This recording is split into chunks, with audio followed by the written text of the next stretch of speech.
Mansi Chauhan the little baby સ્ટુડિયોમાં આપનું હાર્દિક સ્વાગત છે। અમારી સાથે જોડાયા છે યુવા નેતા દુષ્યંતભાઈ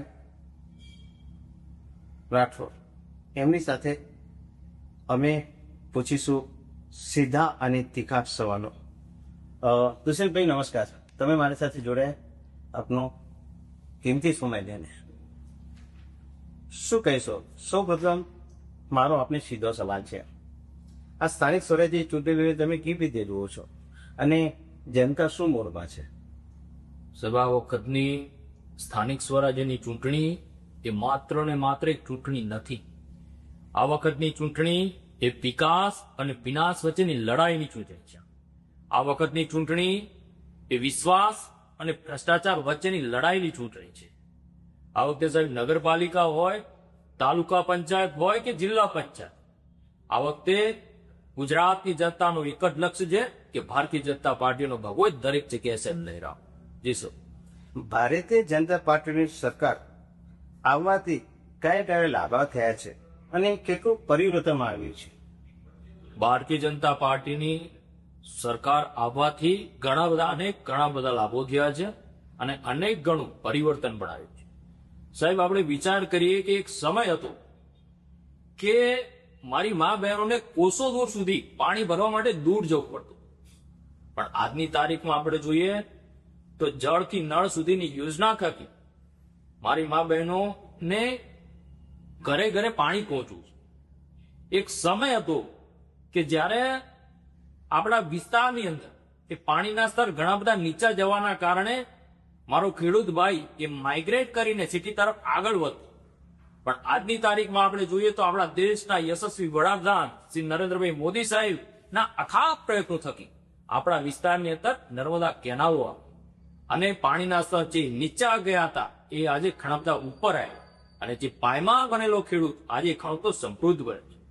એક સાહેબ સમય હતો કે જ્યારે રોડ રસ્તાઓ માત્ર ને માત્ર ઓન પેપર જ બોલતા હતા, પણ આજે અને જે રોડ રસ્તાઓ સાહેબ હતા એ પણ માત્ર ને માત્ર ખાડાઓથી ભરપૂર હતા, પણ આજે આપણે જોઈએ તો જ્યાં જુઓ ત્યાં કનેક્ટિવિટી પાકા રસ્તાઓની છે, સ્ટ્રીટ લાઇટો છે, વગેરે ઇત્યાદિ સુવિધાઓ ઉપલબ્ધ છે। એક સમય હતો કે પરિવારમાં એક નાનકડું સાહેબ દવાખાનું આવી જાય ને તો આખા પરિવાર પર આગ તૂટી પડતો અને પરિવાર આખો ડિસ્ટર્બ થઈ જતો અને પોતાના પરિવારના સભ્યો એ પોતાની મિલકત જાયદાદ, પોતાના ઘરેણા, પોતાની જમીન ગીરવે મૂકીને, પોતાની જમીન વેચીને પણ એ પરિવારના સભ્યની સારવાર કરે, પણ આજની તારીખમાં આપણે જોઈએ તો પ્રધાનમંત્રી આયુષ્માન ભારત યોજના થકી એ 10 લાખ સુધીની સારવાર એ સાહેબ મફતમાં કરાવે છે। ખરેખર શું આ પરિવર્તન નથી? આ પરિવર્તન કોણ લાવ્યું? તો આ પરિવર્તન એ ભારતીય જનતા પાર્ટી લાવ્યું છે। આ પરિવર્તન એ આપણા દેશના યશસ્વી વડાપ્રધાન શ્રી નરેન્દ્રભાઈ મોદી સાહેબ લાવ્યા છે। આ પરિવર્તન એ આપણા દેશના 140 કરોડ દેશવાસીઓએ કમળના નિશાન પર બટન દબાવીને લાવ્યા। જી સાહેબ, કોંગ્રેસ પાર્ટીના અધ્યક્ષ મલ્લિકાર્જુન ખડગે અને રાહુલ ગાંધીએ તમે કઈ રીતે જુઓ છો?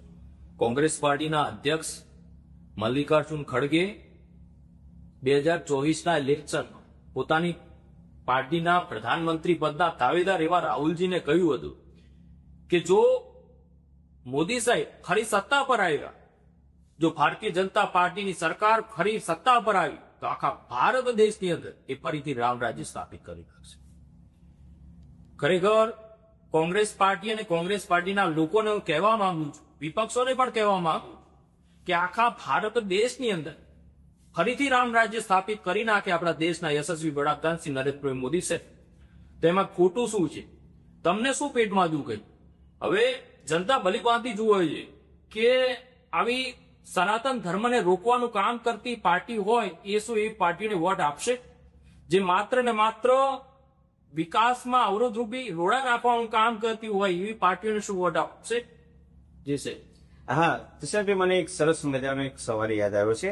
આપણા દેશના યશસ્વી વડાપ્રધાન નરેન્દ્રભાઈ મોદી સાહેબે પાછળના 12 વર્ષોમાં કેવા સાહસિક નિર્ણયો લીધા છે? આપણા ભારત દેશના યશસ્વી વડાપ્રધાન શ્રી નરેન્દ્રભાઈ મોદી સાહેબ, એ જોઈએ ને આપણે તો જે સદીઓથી લટકી રહ્યા એ તમામ પ્રશ્નોનો આપણા ભારત દેશના યશસ્વી વડાપ્રધાન શ્રી નરેન્દ્રભાઈ મોદી સાહેબ લીધી છે. આ કઈ સાહેબ તમને કહું, એ આ વાત આની અમથી વાત નથી. નિર્ણય જોઈએ ને તો જે સદીઓથી લટકી રહ્યા હતા એ તમામ પ્રશ્નોનો લાભ આપણા ભારત દેશના યશસ્વી વડાપ્રધાન શ્રી નરેન્દ્રભાઈ મોદી સાહેબે લીધા છે. એ વાતનો આજે મને ગર્વ છે અને ભારતની જનતાને પણ ગર્વ છે. 5 સદીઓથી ચાલતો આવતો, પછી સાહસિક નિર્ણયની અંદર 5 સદીઓથી ચાલતો આવતો રામ મંદિર બનાવવાનો વિષય હોય કે 500 વર્ષ પછી પાવાગઢમાં ધર્મધજા ફરકાવવાની હોય કે 70 વર્ષ પછી આર્ટિકલ 370 હટાવવાની હોય કે 70 વર્ષ પછી કરતારપુર સાહેબ રાહદારી ખોલી હોય કે 60 વર્ષ પછી રાજપથ કર્તવ્ય પથ એક નવા રૂપમાં જોવાનું હોય કે 40 વર્ષ પછી આપણા ભારત દેશને એક નવી રાષ્ટ્રીય શિક્ષા નીતિ મળી હોય કે 30 વર્ષ પછી લોકસભા અને વિધાનસભામાં મહિલાઓને આરક્ષણ મળ્યું હોય કે ટ્રિપલ તલાકને સાહેબ જળમૂળથી નાબૂદ કરવામાં આવ્યું હોય, આવા તમામ સાહસિક નિર્ણય આપણા ભારત દેશના યશસ્વી વડાપ્રધાન શ્રી નરેન્દ્રભાઈ મોદી સાહેબે લીધા છે. એ વાતનો આજે મને ગર્વ છે અને ગુજરાતની જનતા અને આઉટ સ્ટેટની તમામ જનતાઓને, ભારતની તમામ જનતાને એક ગર્વ, એક વિશ્વાસ અને ભરોસો છે. દશરથભાઈ, કોંગ્રેસ પાર્ટીએ 70 વર્ષ સુધી સત્તા પર રહીને કયા કામો કર્યા છે? કોંગ્રેસ પાર્ટીએ ક્યારેય મારી મા બહેનોની ચિંતા કરી નથી. કોંગ્રેસ પાર્ટીએ જો 70 વર્ષના દાયકાની અંદર જો કોઈ કામ કર્યું હોય તો માત્ર ને માત્ર સાહેબ દેશને લૂંટવાનું કામ કર્યું. 140 કરોડ દેશવાસીઓને મારા લૂંટવાનું કામ કર્યું છે. લોકોને ગરીબી હટાવવાના નારા આપી ગુમરાહ કરવાનું કામ કર્યું. માત્ર ને માત્ર ભ્રષ્ટાચાર વધારવાનું કામ કર્યું છે. આતંકવાદને સાહેબ વધુમાં વધુ મજબૂત બનાવવાનું કામ કર્યું છે. 40 વર્ષ સુધી ઓબીસી કમિશનને સંવિધાનિક માન્યતા ના આપીને 50 જાતિના વર્ગ સાથે ઘોર અન્યાય કરવાનું કામ કર્યું. જોઈએ તો પછી 40 વર્ષ સુધી વન રેન્ક વન પેન્શન લટકાવી રાખવાનું કામ કર્યું છે. આપણા જવાનોની સાહેબ વીરતા ઉપર કઈ નહીં તો કઈ નહીં, આપણા જવાનોની વીરતા ઉપર પ્રશ્ન ચિહ્ન લગાવવાનું કામ કર્યું છે. માત્ર ને માત્ર એમને સનાતન ધર્મને રોકવાનું કામ કર્યું છે. મારા ખેડૂત ભાઈ, મારી મા બહેનોના પોતાના હકનું પણ છીનવી લેવાનું કામ કર્યું છે. કોંગ્રેસ પાર્ટી, આમ આદમી પાર્ટી જેવી અનેક પાર્ટીઓએ, દેશ વિરોધી અનેક પાર્ટીઓએ માત્ર ને માત્ર દેશના વિકાસમાં અવરોધરૂપી રોડા નાખવાનું કામ કર્યું છે. એનાથી વિશેષ કંઈ કામ કર્યું નથી. ભારત તેરે ટુકડે હોંગે આવું કહેનાર પાર્ટીઓને શું ખરેખર વોટ અપાય? તમે જ મને કહો કે ભારત તેરે ટુકડે હોંગે આવું કહેનાર પાર્ટીઓને શું વોટ અપાય? માત્ર ને માત્ર દેશના વિકાસની અંદર અવરોધરૂપી રોડા નાખવાનું કામ કર્યું હોય શું એવી પાર્ટીઓને વોટ અપાય? જેને માત્ર ને માત્ર દેશનું ધન લૂંટવાનું કામ કર્યું હોય એવી પાર્ટીઓને શું વોટ અપાય? જી સર. બહુ સરસ. નરેન્દ્રભાઈ મોદી સાહેબને 2047માં વિકસિત ભારતનું કેવું સપનું છે? આપણા ભારત દેશના યશસ્વી વડાપ્રધાન શ્રી નરેન્દ્રભાઈ મોદી સાહેબે જે પાછળના 12 વર્ષોની અંદર આપણે એક નજર નાખીને જોઈશું તો જે સાહસિક નિર્ણયો લીધા છે એ તો માત્ર ને માત્ર એક પડાવ છે. એ તો માત્ર એક ટ્રેલર છે. પિક્ચર તો હજુ બાકી છે. આપણા ભારત દેશના યશસ્વી વડાપ્રધાન શ્રી નરેન્દ્રભાઈ મોદી સાહેબનું સપનું છે કે બહારના દેશમાંથી લોકો આપણા ભારત દેશની અંદર નોકરીઓ માટે, ધંધા રોજગાર માટે, અભ્યાસ માટે લોકો આપણા ભારત દેશના વિઝા લેવા માટે સાહેબ લાઈનમાં ઉભા. આવું એક નરેન્દ્રભાઈ મોદી સાહેબનું એક વિકસિત ભારતનું સપનું. અને મને અને ભારતની જનતાને પૂરેપૂરો વિશ્વાસ અને ભરોસો છે એમના ઉપર કે આવો સુવર્ણ સમય પણ સાહેબ જલ્દીમાં જલ્દી આવશે. જી સર. હમણાં થોડા દિવસ પહેલા કોંગ્રેસ પાર્ટીના અધ્યક્ષ એવા મલ્લિકાર્જુન ખડગે ગુજરાતની જનતાને અભણ કહી. આપ શું કહેશો?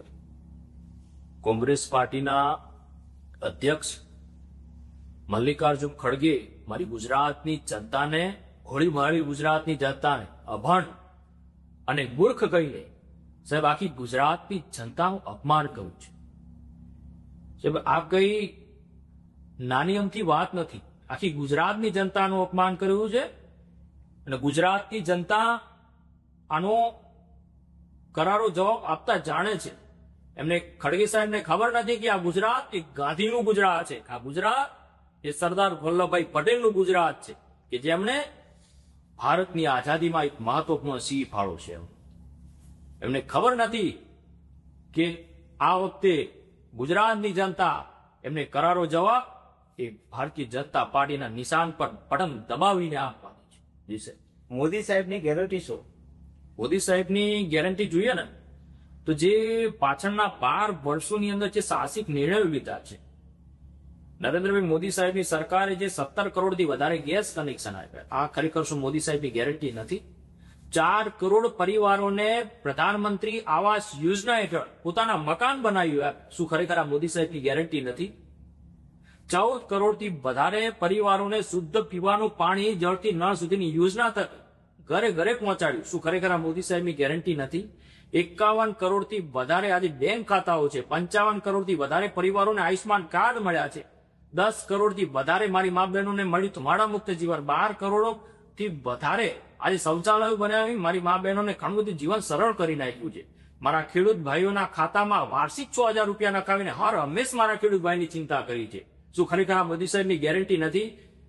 જોઈએ ને તો 80 કરોડ લોકોને ગરીબ કલ્યાણ યોજના હેઠળ મફતમાં અનાજ આપ્યું, 25 કરોડ લોકો સાહેબ ગરીબી રેખામાંથી બહાર આવ્યા. શું ખરેખર આ મોદી સાહેબની ગેરંટી નથી?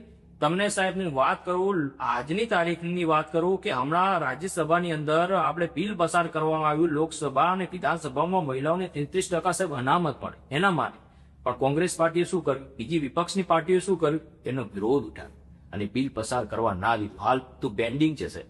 ખરેખર શું એવી પાર્ટીઓને મારી મા બહેનોનું હિત જે ઈચ્છતી નથી, ખરેખર શું એવી પાર્ટીઓને વોટ આપશે આ વખતે? ગુજરાતની જનતા જ નહીં, આખી ભારતની જનતા આ લોકોને ઓળખી ગઈ છે અને આ વખતે કોંગ્રેસ હોય કે ચાહે કોઈ પણ પાર્ટી હોય, એમના સુપડા સાફ કરી દેવાના છે. અચ્છા, શ્રી રામનું મંદિર કેટલા વર્ષોના સંઘર્ષ બાદ અયોધ્યામાં બનાવવામાં આવ્યું છે, આ વિશે આપ શું કહેશો? ભારતીય જનતા પાર્ટીએ 1989માં લોકોને એક વિશ્વાસ, ભરોસો અપાવ્યો કે ભગવાન, આપણા આરાધ્ય દેવ એવા ભગવાન શ્રી રામના ચરણોમાં અમે તન મન ધનથી અમે સાહેબ ખપી જઈશું ભગવાન શ્રી રામના મંદિરના નિર્માણ માટે. ત્યારે ભારતીય જનતા પાર્ટીએ મળીને એક સંકલ્પ કર્યો હતો કે સાહેબ મંદિર વહી બનાય. ત્યારે વિપક્ષે ટીકા કરતા કહ્યું હતું કે મંદિર વહી બનાएंगे लेकिन તિથિ નહીં બનાય. ત્યારે આજે સાહેબ હું તમને કહેવા માંગુ છું ઓન કેમેરા કે 500 વર્ષના સાહેબ લગાતાર સંઘર્ષ બાદ આજે ભગવાન શ્રી રામનું મંદિર અયોધ્યામાં ભવ્યાથી ભવ્ય નિર્માણ થયું છે. એટલે આપણા આરાધ્ય દેવોનો જે મતલબ 500 વર્ષના લગાતાર સંઘર્ષ બાદ જે ચાલી રહ્યું હતું સંઘર્ષ, એ પછી આ નિર્માણ થયું. શું ખરેખર આ મોદી સાહેબે જે બોલ્યા છે એ ખરેખર નથી કર્યું? આપણે બીજું જોઈએ છે દુષ્યંતભાઈ, તમારા જેવા કરોડો યુવાનો સંગઠનમાં છે કે પક્ષમાં, કોઈ હોદ્દો ના હોવા છતાં આપ કામ કરી રહ્યા છો, આ વિશે આપ શું કહેશો? સંગઠનમાં કે ભારતીય જનતા પાર્ટીમાં આજની તારીખમાં મારી પાસે કોઈ હોદ્દો કે કોઈ પદ નથી, છતાં હું ભારતીય જનતા પાર્ટી માટે અથાગ કામ કરી રહ્યો છું. માત્ર સાહેબ હું જ નહીં, મારા જેવા કરોડો યુવાનો ભારતીય જનતા પાર્ટી માટે કામ કરી રહ્યા છે. હું મારી જાતને એક ગર્વ અનુભવું છું કે હું એક એવી વિચારધારામાંથી આવું છું, એક એવી પાર્ટીના વિચારધારામાંથી આવું છું કે અટલ બિહારી વાજપેયીએ કહ્યું હતું કે સત્તા કા ખેલ તો ચલેગા, पार्टियां आएंगी बनेंगी, पार्टियां बिगड़ेंगी, लेकिन ये देश रहना चाहिए, इस देश का लोकतंत्र पर रहना चाहिए. હું એવી પાર્ટીમાંથી આવું છું અને તમને કહું, મારા જેવા કરોડો યુવાન જે કામ કરી રહ્યા છે એ નિષ્ઠાપૂર્વક કામ કરી રહ્યા છે. એમને ન તો કોઈ પૈસા જોઈએ છે, ન ટિકિટ જોઈએ છે, છતાં એ કામ કરી રહ્યા છે. તો એ માત્ર ને માત્ર દેશના વિકાસ માટે કામ કરી રહ્યા છે. જી સર, ખૂબ ખૂબ આભાર દુષ્યંતભાઈ. આપ ખુલ્લેઆમ અને સ્પષ્ટ રીતે અમારા સવાલોનો જવાબ આપ્યા, આપનો ખૂબ ખૂબ આભાર. નમસ્કાર મિત્રો, આ હતા દુષ્યંતભાઈ એડવોકેટ રાઠોડ, જે એમને સરકાર વિશે અને જનતા વિશે સ્પષ્ટ શબ્દોમાં અહીંયા આપણે ચર્ચા કરી, ડિબેટ કરી છે. નમસ્કાર.